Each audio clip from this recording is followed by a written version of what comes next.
Hello, YouTube world. My family, friends, viewers, and subscribers. Let me thank you all for supporting my channel. And I want to just give a special thanks to the new subscribers coming along. I've been blessed to have been adding some more subscribers to the list, and they are ready to know what's going on with this channel. So without further ado, let's piggyback on the video that I did earlier a few weeks ago, and it was about alcohol addiction and how it's affecting young children.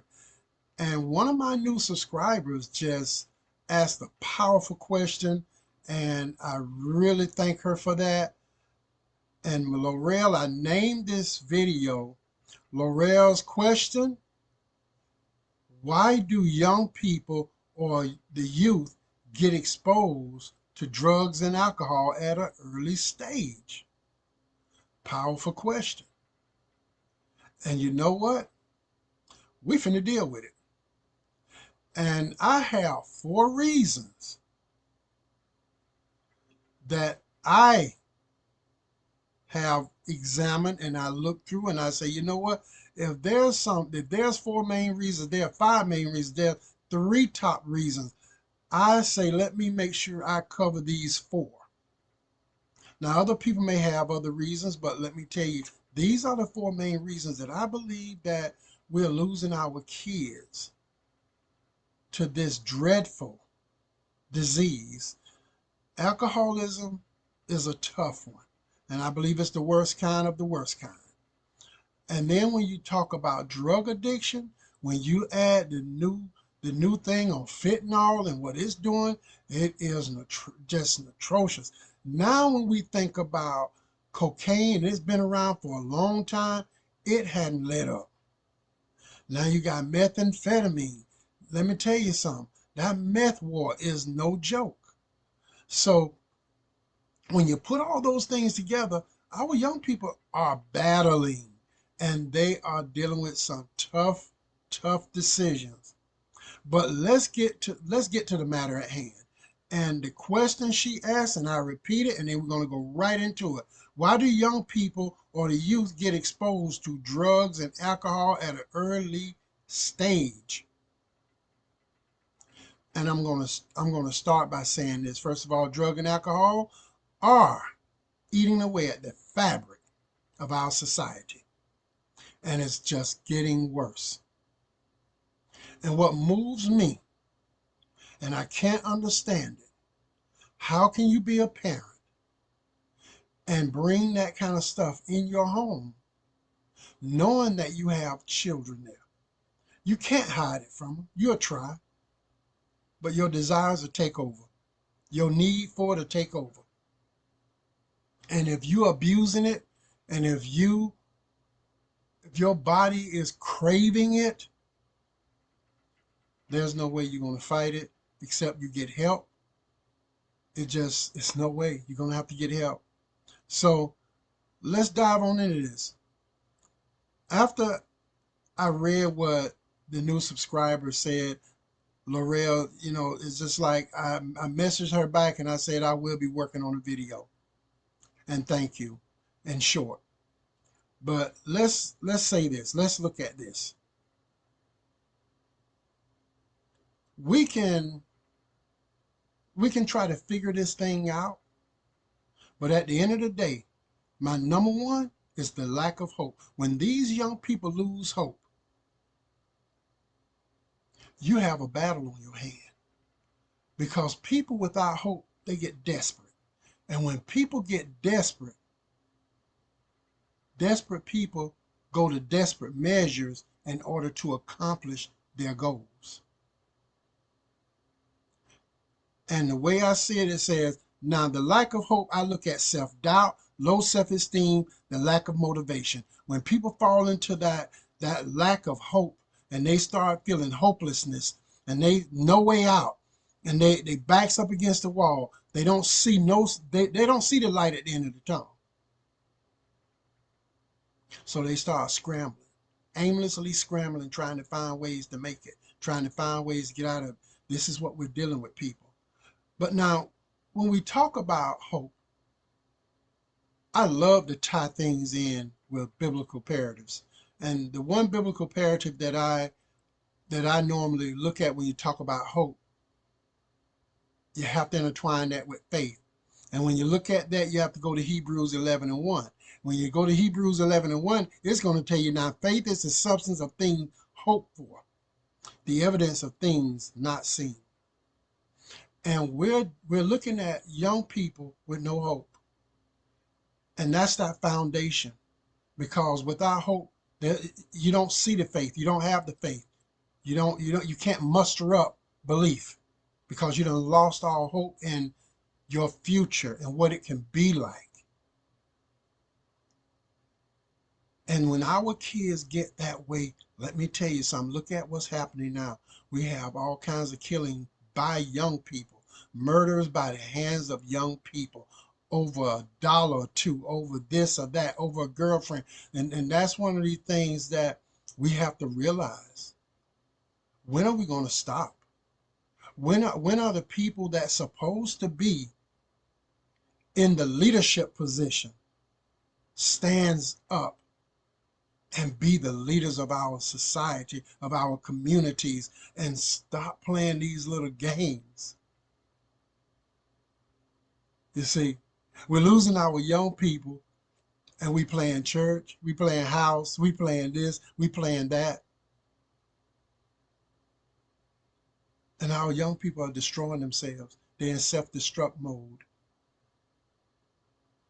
Drugs, alcohol, you name it. I can name a laundry list of drugs that these young people are on. So when I look at that and I think about it,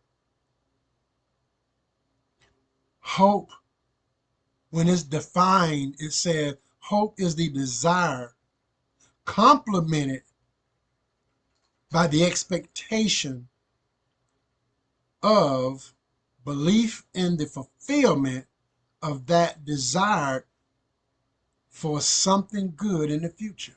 So now what if our kids are not seeing their future as something they're headed towards as something good? You think about that. It means that everything has to be instant, has to be right now because they don't have the patience to wait. So we wonder why we're dealing with patientless people. You go to the stores now, there's no such thing as service. Everything is rush, rush, and hush, hush. Just get the job done. By any means necessary. And now we have the lack of jobs. That is another reason why we have a lack of hope. Because if the young men are not working, doing an honest job, working an honest living, they're going to do a dishonest job and work in a job that is not honest. Illegal, whether selling substances, drugs, you name it, just to make their money, to get the fast money, to buy the things they want to buy, to go and get the ladies and take a lady out, be able to take her to a restaurant. And that's a man love doing that. What man wouldn't want to do that? And I'm just telling you now, we wonder why our young men doing what they're doing. They don't have jobs. We're losing that battle. So that's what we start off as number one. Number two, drug abuse is already perpetuated in the home. So if you're a young man or a young woman, and I'm not saying of age, I'm talking about teenage age. Maybe you're around your young lady at the age of 15, just getting ready to hit sweet 16. And your parents can't throw you a proper party, a nice party where your friends can come over, and because you don't want them to come over. Why? Because drugs is already in the home. You feel embarrassed for your peers to see your mom slumped across the couch, laying around, just she's all in her addiction. That young lady won't have anywhere to turn unless she just really break down and confide into someone. And that's another reason, that's my number two reason, because that is what I call a self-inflicted family wound. Because when that things happen, when that thing happened to a family, to a child growing up in a home, and that child has to face it every day, that child don't have a safe haven. That child is really walking through a maze when they're outside and going to school and being out with their friends, whatever, trying to stay humble and safe and trying to get back home. But then when they get home, guess what they run into? They run into the drugs that they've been avoiding on the streets. So when they have those friends, the friends that say, hey, try this, try it, they say, no, no, no, no, no, I don't do drugs. But then when they get home, mom or dad is doing it. Or it's not the mom, but it's the mom boyfriend. He comes over, he has the drugs. He's coming over with alcohol. He's addicted to something. And she tolerates because she just got to have a man. This is what those young people have to deal with. See, my Facebook family, I'm going to tell you something. My Facebook, my YouTube, my Instagram, all of y'all. I'm going to tell you something. We can sit here and put on our blinders and rose-colored glasses if we want. And we can make this thing look nice and we can holler, oh, don't judge nobody. That's a crock of mess. Because while you're not judging somebody and you walk away, you walking, down your street, or you seeing things that are bad happening, and you won't try to reach out to that person and say, hey, listen, why are you doing this? You can get help. And then if you don't feel comfortable, go to someone that does this for a living. Ask that person to go and talk to that person. Because there may be children in that home that's being destroyed by the very act, that maladaptive behavior, the very act of it is destroying the children's life. I say that again. And it's almost like a repeat of the other video. But thank you for the question, Laurel. And see, people don't want to admit to this because we so caught up in, we don't want to judge nobody because, that could happen to anybody. You're right, it can. If it happened to me, somebody judge me and get me some help. And I'll tell you that right now because I don't want to be like that. I don't want to be in that state of mind. I don't want to be caught up in that world for the rest of my life. If I get like that, please, my family out in YouTube world, Facebook world, Instagram world, please get me some help because I don't want to live like that. So this is what's happening to the young people in those homes. They don't have a home to go back to because the home is just the worst of the streets. That was my number two. My number three, weak and a poor socioeconomic environment. Now that covers inside the house and even out in the community, in that very community that you live in. See, when you run into poor communities, where you have the projects or where you have the low-income housing and things like that, and then you got the guys that act like they ain't scared of nobody and they walking around there, they got their pants hanging down, they come up in there, drive up in the community with the drugs and this and that, and everybody, like, hey, he cool and he all that. No, he's not. No. People, let me tell you something. This is the type of thing that is ruining the lives of our people. It's ruining children, it's ruining marriages, it's ruining our society. And we can sit up here, like I said again, rose-colored glasses and acting like you don't see anything happening. You're just as guilty. Whether you want to judge or not, call, get somebody help. Because like I said, this is how children fall for the okie doke. And when they're in these weak and poor economic, socioeconomic environments, on their way to school, they have to face it. On their way coming home from school, they have to face it. Going to the mall, they have to face it. Everywhere they go, they have to walk through this environment. It's a disadvantage. You're born in a impoverished, disadvantaged neighborhood, community, society.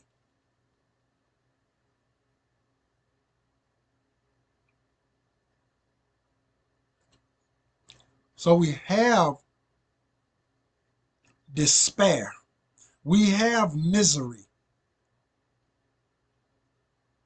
because a lot of times you don't see children under the influence like that until the evening sets and then it gets dark and they go to their little parties, and that's when you see the drug and alcohol abuse.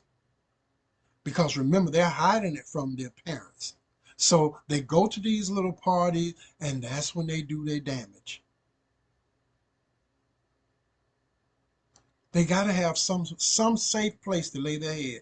Those kids that want to do good in school, they have to come home to a home environment that is not saturated with drugs or alcohol. They have to have that peace of mind. And when you talk about a neighborhood, it's bad enough. This is the reason why our young girls are not safe in the neighborhood. Hell, they're not even safe in the schools. We got predators in the school now. Because let me tell you something. When those older men get under the influence, it's bad enough that you have predators out there that doesn't have to be under the influence of a drug or drinking alcohol. So when you add all that up, your girls are not even safe. Hell, your boy's not even safe. So what are we going to do as the people that are sober, the people that, like the Bible says, sober minded? Are we just going to go to church every Sunday and then just pray it away? It don't go away. Not like that. Prayer without works, faith without works, all of that without works is dead. And I'm not here to preach to anybody. I'm just telling you how I see this. And trust me, I've done my due diligence in research. I've done my due diligence in school. I'm qualified to even talk about it. And I'm just saying, can somebody tell me, why are the leaders not raising hell? Why? Where are the community leaders that's supposed to be raising sand right now about it? But everybody fussing about their rights. But alcoholism, drug abuse, drug addiction, you name it. We got to fight for this thing. We got to fight for our youth. And the question that she raised, why do young people or the youth get exposed to drugs and alcohol at an early stage? That sounds like someone crying out for the world to say, hey, listen, let's fight for our children. It's time now. It's time. When we talk about underdeveloped neighborhoods, you're going to find a trap house somewhere. You're going to find cars with guys riding in there, and they waiting to get some young girl hooked on drugs so they can use her. I'm not telling you what I heard. I'm telling you what I know. Number 4, mental illness that can lead to depression or self-loathing. And I'm going to tell you something. Some people that are dealing with mental illness, they use drugs, other drugs, the illegal drugs, because they don't want to be on psychotropic medicine. You see? And that is another reason why young people that are out there trying to handle their mental illness on their own. And it's hard for the parent because a lot of parents don't know how to deal with that. And these kids, most of them like that, they end up being misled by other people. And they end up on other drugs that they don't need to be on. Because when you mixing drugs with psychotropic meds, let me tell you something. You explosive, very dangerous, very unhealthy. This is what's happening to our youth, L'Oreal. And an example of that is cocaine, on how people use cocaine for many reasons, different reasons, and they end up addicted to it.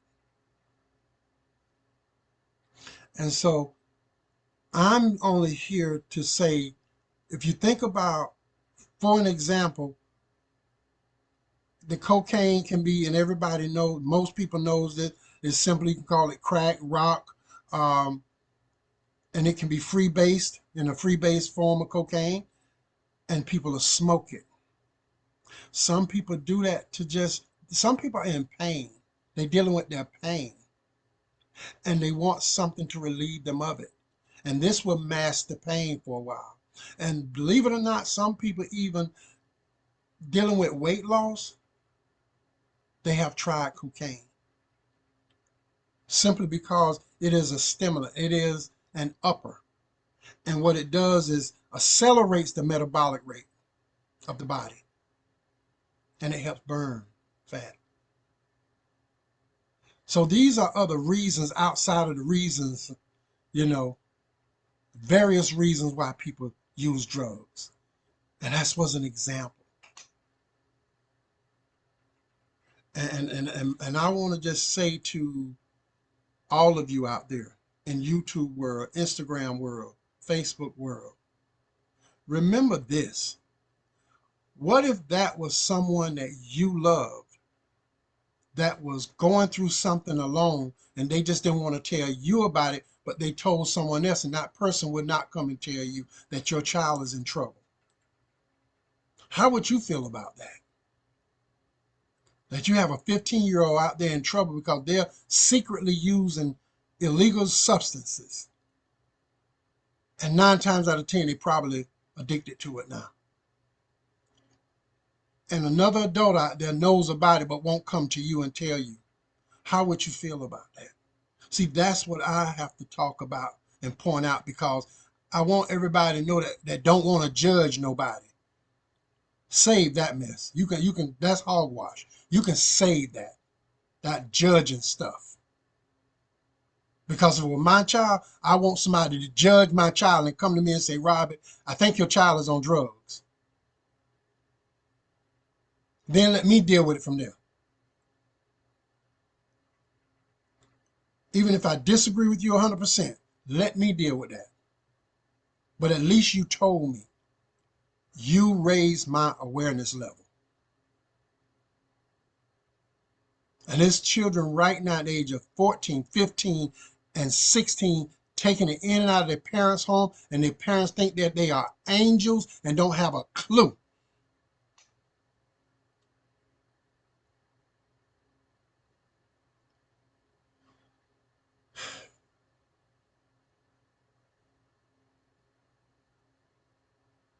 My heart goes out to everybody that is dealing with that. There is help. Reach out to any of these facilities that deal with mental health. They also deals with, mental health dilemmas. They also deal with alcohol abuse. They also deal with drug abuse. Reach out to these places. If you know someone in the neighborhood that goes and work at a place like that on the level of a counselor or something like that, whether it's counselor 1, 2, 3, it doesn't matter, and all up to clinicians and psychiatrists, reach out to that person. I encourage you. Reach out to that person. You're not alone. And these people you can trust with your information. Go get the help. Those of you that know someone, I say it again, reach out to someone to help you help that person if you don't know how to. If you're worried about being called a judge. That's a trip to me. It's funny to me when I hear people say, you don't supposed to judge nobody. We judging people every day and we don't even know it. We pass judgment on people every day. We are a very analytical world.